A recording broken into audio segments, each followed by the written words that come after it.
Om Swastiastu, Assalamualaikum warahmatullahi wabarakatuh. Shalom, namo buddhaya, dan salam sejahtera bagi kita semua.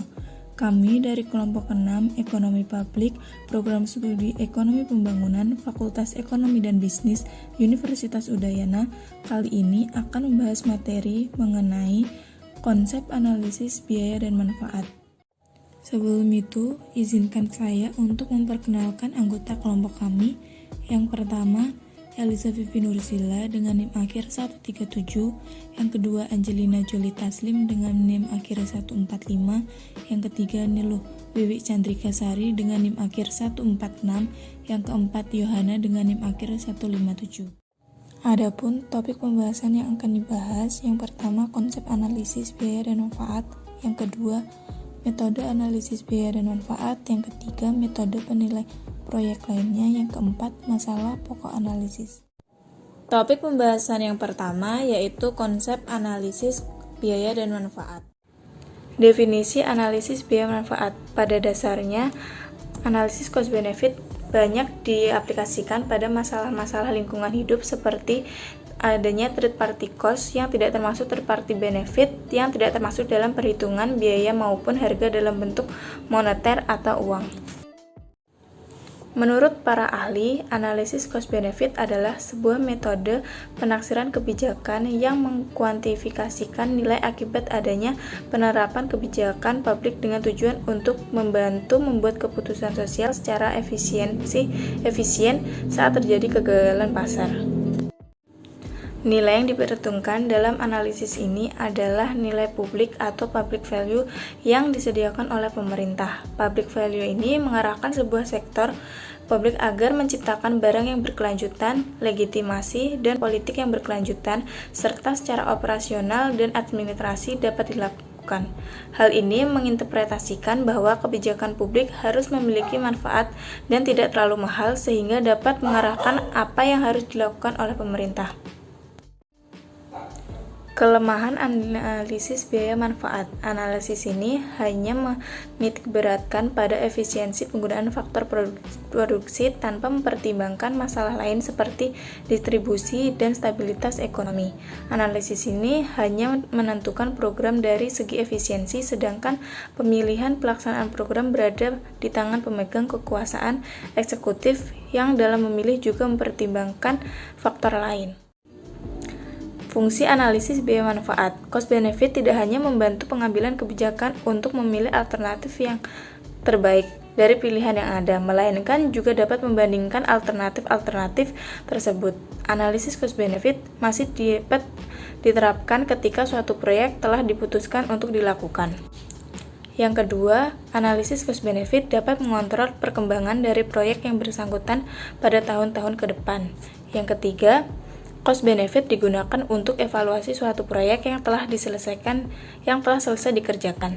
Tujuan dilakukan evaluasi ini adalah untuk mengetahui kinerja suatu proyek dan hasil analisis yang telah dilakukan dapat digunakan untuk perbaikan program yang selanjutnya.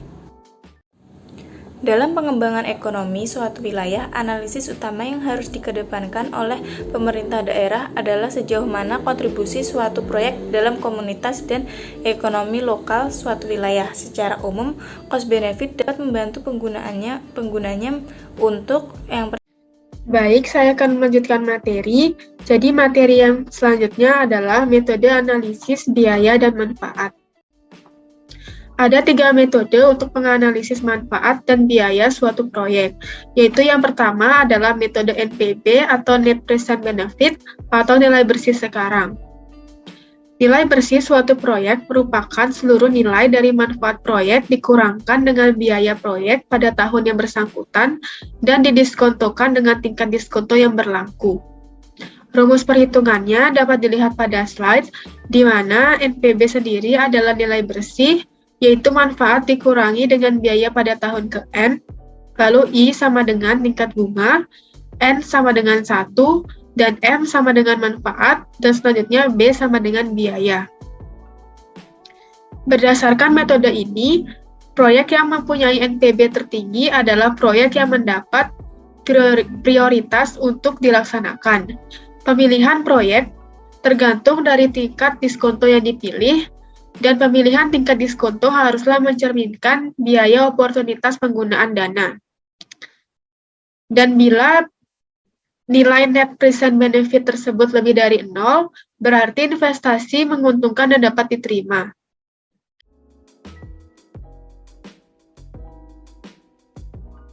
Lalu metode yang kedua ada metode IRR atau Internal Rate of Return, di mana metode IRR merupakan metode dengan cara menghitung tingkat diskonto yang menghasilkan nilai sekarang suatu proyek sama dengan 0. Rumus yang digunakan dapat dilihat pada layar, di mana proyek yang mempunyai nilai IRR yang tinggi yang mendapat prioritas. Walaupun demikian, pertimbangan untuk melaksanakan proyek tidak cukup hanya dengan IRR-nya saja, tetapi secara umum tingkat pengembalian harus lebih besar dari biaya oportunitas penggunaan dana. Jadi, suatu proyek akan dilaksanakan dengan mempertimbangkan tingkat pengembalian dan tingkat diskonto. Tingkat diskonto disebut juga sebagai external rate of return yang merupakan biaya pinjaman modal yang harus diperhitungkan dengan tingkat pengembalian investasi. Investor akan melaksanakan semua proyek yang mempunyai IRR lebih dari I dan tidak melaksanakan investasi pada proyek yang harga IRR-nya lebih rendah daripada I. Lalu selanjutnya ada kelemahan dari metode IRR, di mana kelemahan yang pertama adalah metode IRR dapat menyebabkan pemilihan proyek yang keliru karena metode ini tidak memperlihatkan skala investasi. Pemilihan proyek berdasarkan metode ini akan memberikan hasil yang keliru apabila skala atau besarnya proyek yang dibandingkan berbeda. Dalam hal ini, metode NPB akan memberikan evaluasi yang konsisten walaupun skala proyek yang dibandingkan berbeda. Lalu, kelemahan metode IRR yang kedua adalah metode IRR mungkin akan memberikan hasil yang kurang memuaskan. Untuk proyek yang mempunyai waktu lebih dari 2 tahun, maka harga IRR dapat mempunyai 2 nilai atau lebih, yang dapat membingungkan. Pemilihan nilai IRR akan mempunyai implikasi yang berbeda. Selanjutnya, ada contoh perhitungan Internal Rate of Return menggunakan Microsoft Excel tahun 2000, di mana dapat dilihat pada layar contohnya dan dimisalkan bahwa IRR yang dihasilkan oleh sebuah proyek adalah 25%, yang berarti proyek ini akan menghasilkan keuntungan dengan tingkat bunga 25%. Bila rate of return yang diinginkan adalah 20%, maka proyek dapat diterima kelayakannya. Dan pada contoh tersebut, digunakan dari proyek pengembangan sistem informasi manajemen PT Genitiada Batas yang mensyaratkan IRR yang diharapkan dari proyek ini adalah 25%. Maka berdasarkan perhitungan menggunakan Microsoft Excel tahun 2000, di mana IRR sesungguhnya adalah 34,13%, maka investasi untuk proyek ini dapat diterima kelayakannya. Lalu selanjutnya metode yang ketiga adalah metode perbandingan manfaat dan biaya atau metode BCR, di mana metode BCR adalah suatu cara mengevaluasi suatu proyek dengan membandingkan nilai sekarang seluruh proyek diperoleh dari proyek tersebut dengan nilai sekarang seluruh proyek tersebut. Rumus yang digunakan dapat dilihat pada slide dan dengan metode ini, suatu proyek akan dilaksanakan apabila BCR lebih dari 1. Metode BCR akan memberikan hasil yang konsisten dengan metode NPB. Apabila BCR lebih dari 1, berarti pula NPB lebih dari 0. Metode BCR mempunyai kelemahan dalam hal membandingkan dua buah proyek karena tidak ada pedoman yang jelas mengenai hal yang masuk sebagai perhitungan biaya atau manfaat. Manfaat selalu dapat dianggap sebagai biaya yang negatif dan sebaliknya. Oleh karena itu, BCR dapat selalu dibuat lebih tinggi dengan memasukkan biaya sebagai manfaat negatif. Oleh karena itu, BCR dapat dimanipulasi oleh orang yang mengevaluasi agar nilai BCR lebih tinggi dari yang sebenarnya. Lalu selanjutnya ada rangkuman perbandingan metode analisis, di mana ada beberapa kelebihan dan kelemahan dari masing-masing metode analisis, di mana kelebihan dari metode NPB adalah berfokus pada uang, dan kelebihan dari metode IRR adalah mencerminkan tingkat pengembalian, dan kelebihan dari metode BCR adalah mudah mengurutkan proyek. Adapun kekurangan dari NPB adalah sukar mengurutkan proyek, dan kekurangan dari IRR adalah hasil dapat membingungkan, dan kekurangan dari BCR adalah bias dalam operasional. Dari ketiga metode analisis tersebut, NPB merupakan yang terbaik karena metode lainnya dapat memberikan hasil yang keliru dalam menentukan pilihan proyek yang akan dilaksanakan. Baik, sekian yang dapat saya sampaikan. Selanjutnya akan dilanjutkan oleh teman saya. Terima kasih. Baik, saya akan melanjutkan presentasi selanjutnya, yaitu mengenai metode penilai proyek lainnya. Suatu proyek hanya dapat diterima apabila laba bersihnya bernilai positif, atau dengan kata lain, jika hasil yang diperoleh lebih besar daripada biaya yang dikeluarkannya. Namun pada kenyataannya, mayoritas proyek membawa aliran manfaat dan pengembalian yang nyata secara bertahap. Seperti contohnya pada slide berikut, yaitu B0 pangkat X dikurangi C0 pangkat X, B1 pangkat X dikurangi C1 pangkat X, B2 pangkat X dikurangi C2 pangkat X, hingga BT pangkat X dikurangi CT pangkat X. Dimana dari hal tersebut dapat dilihat bahwa biaya dan manfaat awal dari suatu proyek X adalah B0 pangkat X dan C0 pangkat X yang pada akhir tahun pertama adalah B1 pangkat X dan C1 pangkat X. Kemudian pada akhir tahun sebelumnya adalah BT pangkat X dan CT pangkat X. Kemudian nilai sekarang atau present value dari aliran pendapatan yang sudah dijelaskan sebelumnya adalah present value pangkat X sama dengan B0 pangkat X dikurangi C0 pangkat X ditambah B1 pangkat X dikurangi C1 pangkat X per 1 tambah R ditambah B2X kurang C2X per 1 tambah R kuadrat ditambah hingga BTX dikurangi CT pangkat X per 1 ditambah R pangkat T. Sehingga dilihat dari persamaan tersebut, nilai R merupakan tingkat diskonto untuk proyek sektor swasta. Demikian pula misalnya proyek Y menghasilkan aliran biaya dan manfaat B pangkat Y dan C pangkat Y selama periode T tahun. Adapun kriteria dari penilaian sebuah proyek dibagi menjadi dua, yaitu yang pertama, suatu proyek hanya dapat diterima jika nilai sekarangnya atau present value-nya bernilai positif. Yang kedua, ketika dua proyek bersifat eksklusif, maka proyek yang diterima adalah proyek dengan nilai sekarang atau present value yang lebih tinggi.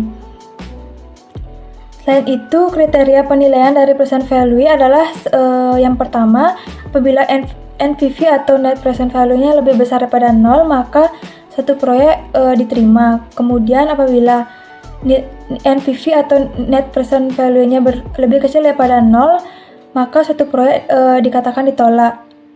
Lalu kemudian jika NPV sama dengan 0, maka berarti nilai suatu perusahaan tersebut bersifat tetap dan meskipun proyeknya diterima atau ditolak.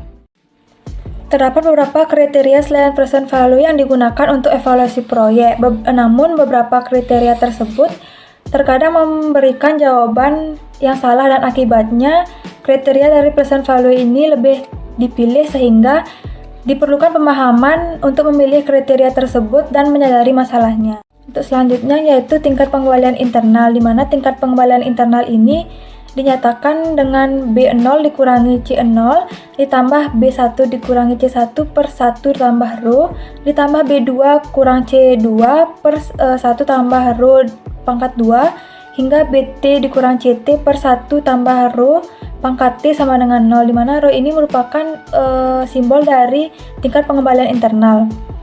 Dari persamaan di atas dapat kita simpulkan bahwa tingkat pengembalian internal merupakan tingkat diskonto yang akan menyebabkan nilai sekarang atau present value dari sebuah proyek sama bernilai atau sama dengan 0.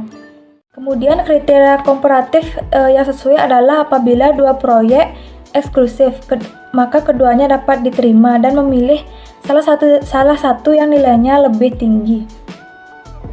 Ketika sebuah proyek berbeda dalam hal ukuran, tingkat pengembalian internal dapat memberikan hasil yang buruk, sedangkan present value dapat memberikan jawaban yang benar meskipun sebuah proyek dikatakan berbeda dalam ukurannya.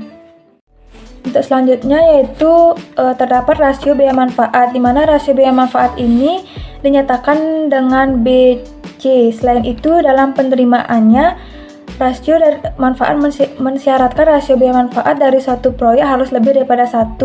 Dalam penggunaannya, aturan ini selalu memberikan penunjuk yang benar. Hal tersebut disebabkan karena BC lebih besar daripada 1, menyiratkan bahwa B dikurang C lebih besar daripada 1, di mana hal ini hanya merupakan kriteria nilai sekarang dari sebuah proyek untuk dapat diterima.